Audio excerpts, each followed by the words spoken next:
चाहूंगा, फिर हम लोग अपने टॉपिक पर जाएंगे बेटा, ठीक है। हाँ भाई देखो, डिस्ट्रैक्शंस है, एक्सक्यूजेस है, प्रॉब्लम्स है, जो भी सिलेक्शन उसी का होगा जिसके लिए प्रायोरिटी सेट है। आप में से कई सारे ऐसे होंगे जो शायद बहुत फाइनेंशियली बोलिए या बहुत कठिनाइयों वाली सिचुएशन में होंगे, और सभी को ना कई बच्चे ऐसे भी मैंने पाए हैं, ठीक है, इंटरव्यूज में हम लोगों को कई बार ऐसे बच्चे भी मिलते हैं जो वेल ऑफ फैमिली से भी है, सारी चीजें हैं, लेकिन देन आल्सो दे थिंक कि उनके पास बेसिक चीजें नहीं। अगर आपके पास कुछ चीजें भी है ना बेटा, आपके पास कॉपी है, आपके पास फोन है, आपके पास कलम है, आपके पास एक बैठने की जगह है, मैं ये नहीं कह रहा जरूरी हो कि टेबल हो, बैठने की जगह है, ठीक है, तो आई थिंक आपके लिए वो सारी चीजें सफिशिएंट है जो आपकी पढ़ाई के लिए, ठीक है। इसके बाद और भी चीजों की रिक्वायरमेंट होती है, वो कंफर्ट के लिए होती है। ध्यान से सुनना मेरी बात, थोड़ी गहरी बात बोलूंगा लेकिन ध्यान से सुनना। आपके पास कॉपी, पेन, क्लास टीचर, ठीक है, एक बैठने की जगह जहां पर आप बैठ के पढ़ सके, तो आई थिंक आपके पास वो सारी चीजें हैं जिससे रैंक मिलेगा। ये मिनिमम सेट ऑफ रिक्वायरमेंट है। अब मान लो आपके पास टीचर है लेकिन आपके पास कलम और कॉपी नहीं है लिखने के लिए। अब आपके पास है कि सर मेरे पास कलम और पेन है लेकिन मेरे पास टीचर नहीं है, वो भी दिक्कत। मेरे पास कलम, कॉपी, पेन, टीचर सब है लेकिन मैं कहां बैठ के पढ़ूं, वही नहीं। अगर आप, ठीक है, हाँ, इसमें इंटरनेट, लाइट, ये सारी चीजें भी इंक्लूड है, ये बेसिक चीजें। अगर आपके पास ये सारी चीजें हैं, ठीक है, इंटरनेट में कभी कभार डिस्ट्रप्शन हो सकता है, कभी नेट आता है, कभी नेट कम हो जाता है, कभी आपके पास लाइट घर में है, कभी नहीं है, मैं मानता हूं इसमें थोड़ा सा फ्लक्चुएशन होता है, बिल्कुल एग्री है बेटा, क्योंकि हर कोई वैसी जगह से नहीं है जहां पर सबको ये सारी फैसिलिटीज हो। लेकिन अगर आपके पास कभी कभार के लिए भी है ना, और अगर आपकी प्रायोरिटी सेट है कि यार मेरे को एक अच्छा रैंक चाहिए, अच्छा कॉलेज चाहिए जिससे मेरी सिचुएशन या मेरी फैमिली की सिचुएशन चेंज हो, I think you have sufficient things. मैंने बच्चों को इससे भी कम में भी देखा है बेटा, कई बच्चों के पास कॉपी तक नहीं होती थी, वो न्यूज़पेपर पे सवाल लगाते, किसी का रद्दी कॉपी मिल जाए, रफ कॉपी, किसी की यूज्ड कॉपी मिल जाए, उसमें जो स्पेसेस बचे हुए हैं, मैंने ऐसे बच्चे भी देखे हैं जो किसी अपने दोस्त की रफ कॉपी जो यूज्ड कॉपी है उसके पन्नों को भी यूज करते हुए मैंने देखा है। समझ रहे हो? तो बेसिक सेट अगर आपके पास है, that means you have sufficient things to crack this exam, ठीक है, जो मटेरियलिस्टिक आपके पास हो सकती है। अब बात यह है कि आपकी विल पावर, सेकंड चीज आती है आपकी विल पावर की बात, कि क्या आपके अंदर सही में राइट इंटेंट है इस एग्जाम के लिए या नहीं।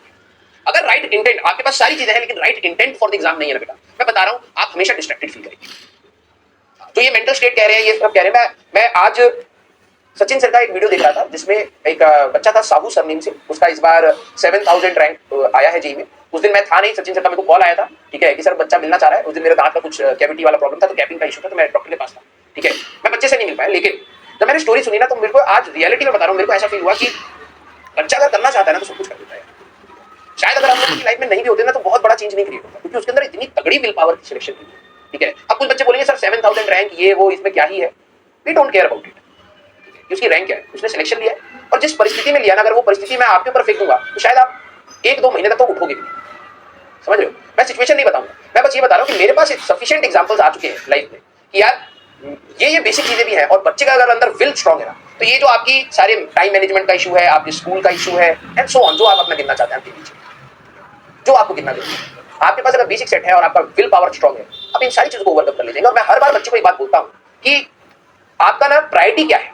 जिस दिन आपकी प्रायोरिटी सेट होगी ना यार कि ये एग्जाम मेरे को क्रैक करना कितना इंपॉर्टेंट है, उस दिन मुझे नहीं लगता कि आपको कोई डिस्ट्रैक्ट कर पाएगा, कोई नहीं डिस्ट्रैक्ट कर पाएगा। आप लोग जिन प्रॉब्लम्स के साथ डील कर रहे हैं ना, आपने अपनी पढ़ाई को सेकंड प्रायोरिटी रखा होगा, ठीक है, या थर्ड प्रायोरिटी रखा होगा।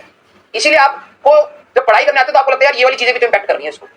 आइडियल सिचुएशन में तो आपको कभी भी ऐसा एनवायरनमेंट नहीं मिलेगा, ध्यान सुनना मेरी बात, कि आपके लिए सारी चीजें सेट हो, ठीक है, फाइनेंशियली, एकेडमिकली, प्रोफेशनली, सारी चीजें आपको सेट होकर मिले, और फिर आपको बोला जाए कि भाई अब पढ़ ले, और तुम ये बोलोगे नहीं सर मेरे घर पे ये दिक्कत, मेरे को ये दिक्कत, मेरे को ये दिक्कत, मेरे को ये दिक्कत, इसकी वजह से मैं नहीं पढ़ पा रहा। अगर आपके अंदर, हाँ, अगर आपके अंदर ये सारी चीजें हैं, ठीक है, तो मैं बता रहा हूँ you are not in the right mental state कि आप उस रैंक के लिए पढ़ रहे हैं। आपके लिए प्रायोरिटी सेट नहीं, ये तैयारी मैंने आपको स्टार्टिंग में, जब हम लोगों को बहुत टाइम हो गया है, 1.5-2 महीना, 2-2.5 महीने से हम लोग साथ में हैं, अब now we are in the same frequency. आप लोग 10th की जोन से बाहर आ चुके हैं, आप लोग 11th में आ चुके हैं, और आप लोग अब हम लोगों से कम्युनिकेट कर रहे हैं, तो now you are understanding the depth of communication.